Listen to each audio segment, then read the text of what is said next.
নমস্কার বন্ধুরা, YouTube channel উমার সংসারের আরও একটি নতুন পর্বে আপনাদের স্বাগত জানিয়ে শুরু করছি আজকের পর্ব। আজকের পর্বের আলোচ্য বিষয় মনসা পূজা, রান্না পূজা বা অরন্ধন উৎসব। ভাদ্র মাসের সংক্রান্তিতে কেন পুজো করা হয় মনসা দেবীকে? কেন বাসি খাবার ভোগ হিসেবে দেওয়া হয় মা মনসাকে? অরন্ধন রান্না উৎসব আসলে কি হয় এই অরন্ধন উৎসবে? চলুন জেনে নিই আজকের পর্ব থেকে। পর্বটি শুরু করার আগে উমার সংসার চ্যানেলটিকে সাবস্ক্রাইব করে বেল আইকনটি প্রেস করুন, লাইক, কমেন্ট, শেয়ার করুন। পর্বটি অবশ্যই শেষ পর্যন্ত দেখতে থাকুন।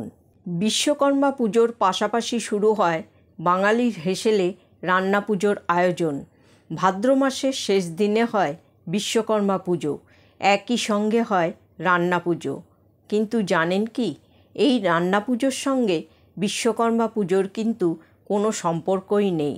এটি পুরোপুরি মা মনসার সঙ্গে সম্পর্কিত একটি পুজো।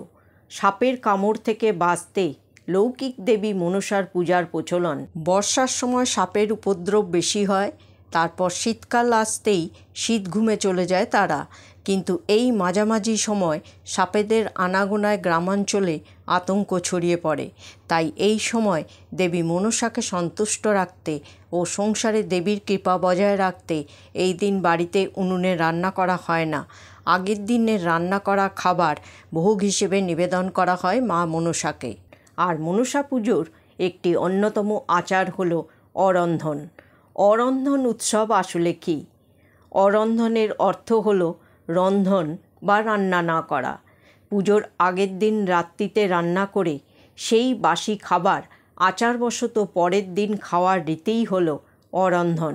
ভাদ্র মাসের শেষ দিন ও আশ্বিন মাসের প্রথম দিনে পালিত হয় এই অরন্ধন পূজা। সাধারণত মহিলাদের হাত ধরেই এই রান্নার পুজোর উৎসব পালন করা হয়। তবে আজকাল নারী পুরুষ নির্বিশেষে এই উৎসব পালন করে থাকেন। জ্যৈষ্ঠের দশহরা থেকে শুরু হয় এই উৎসব এবং চলে ভাদ্র সংক্রান্তি পর্যন্ত। বছরে দুবার পালিত হয় এই অরন্ধন উৎসব। তার মধ্যে বিশ্বকর্মা পুজোর সময়কার অরন্ধন পূজাই বেশি মানুষ পালন করে থাকেন।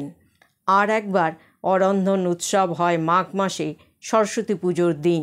সেদিন থাকে শীতল ষষ্ঠী, শিলনোড়ার পুজো হয় ওই দিন।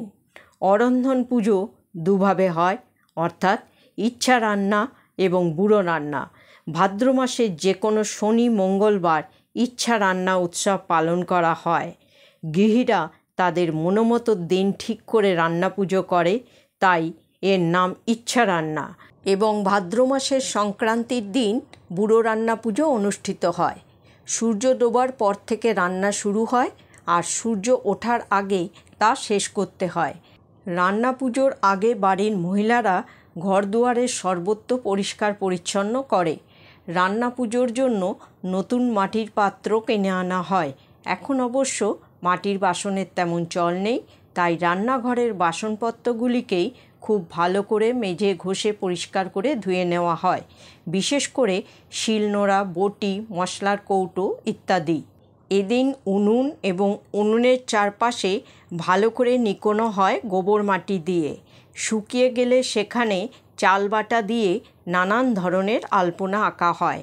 উনুনের সামনে মা মনসার ঘট বসিয়ে তাতে একটি ফণী মনসার ডাল রাখা হয়। তাতে কাশফুল, শালুক ফুল, চাঁদমালা, ফুলের মালা দেওয়া হয়। আর ঘটসহ মনসা তথা শীজ গাছের পাতায় সিঁদুর লাগানো হয়। এবার ঘটের চারপাশে আগের দিনের রান্না করা খাবারগুলি কলা পাতায় বা পাথর কিংবা পেতলের পাত্রে নৈবেদ্য আকারে সাজিয়ে নিবেদন করা হয়। উনুনের চারপাশে 9টি কচু পাতা পেতে দেওয়া হয়। তাতে থাকে আতপ চালের ছোট ছোট পিঠে ও চিড়ে। এবার বাড়ির গিন্নি মহিলারা সেখানে পুজো করেন। অনেকে আবার তুলসী মন্দিরের সামনে থাকা মনসা গাছের তলায় এই পুজোর আয়োজন করেন। সংক্রান্তির আগের দিন সূর্যাস্তের পর বাড়ির মহিলারা শুদ্ধ বসনে নিকোনো উনুনে প্রণাম করে রাঁধতে বসেন। তখন শঙ্খধ্বনি করা হয়। মাটির হাঁড়িতে পুজোর ভাত রান্না করা হয় এবং সেই হাঁড়ির গলাতে শাপলা ফুল দিয়ে মালা তৈরি করে পরানো হয়। এছাড়া উনুনের গায়ে সিঁদুরের ফোঁটা দেওয়া হয়। তারপর শুরু হয় রান্না। ভাত ফোটানোর সময় ভাত হয়েছে কি না তা দেখার জন্য খেজুর ডাঁটা ব্যবহার করা হয় খুন্তির বদলে।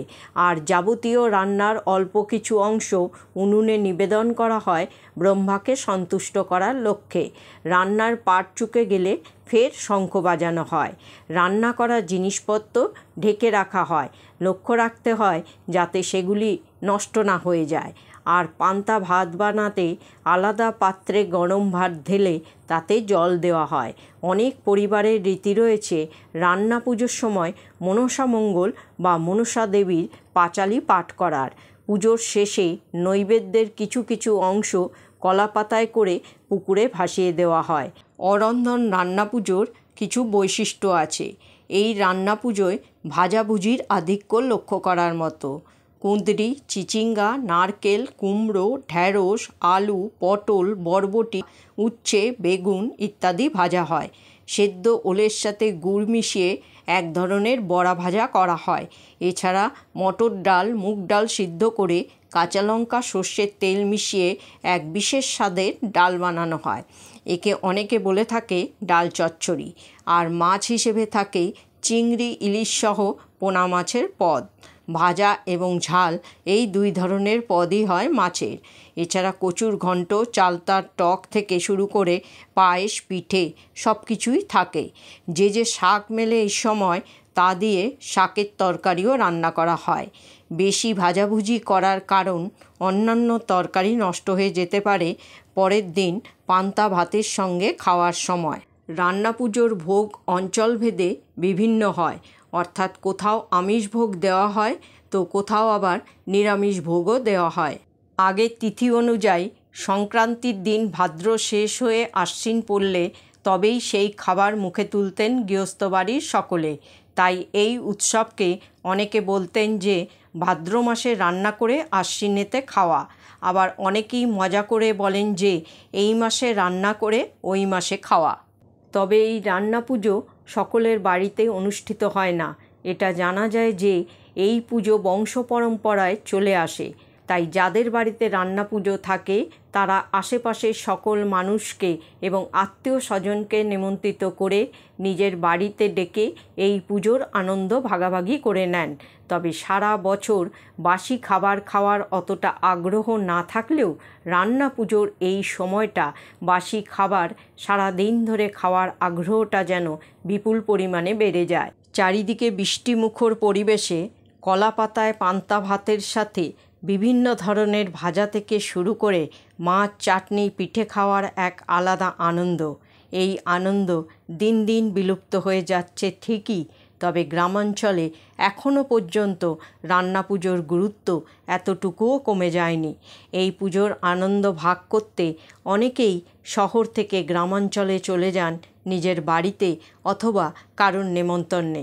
এছাড়া যারা শহরে বসবাস করেন তারাও খুব নিষ্ঠার সাথে এই পুজো পালন করে থাকেন এবং যতটা সম্ভব সাধ্যমতো রান্না পুজোর সকল রীতি মেনে রান্না করে থাকেন। মোট কথা, আমরা সারা বছরে রান্না করে যে সমস্ত খাবার খেয়ে থাকি সেই সব কিছুই এই রান্না পুজোর দিন অল্প অল্প করে রান্না করা হয়। বন্ধুরা, আজকের পর্বটি এখানেই শেষ করছি। সকলে ভালো থাকুন, সুস্থ থাকুন। জয় শ্রীকৃষ্ণ। রাধে রাধে।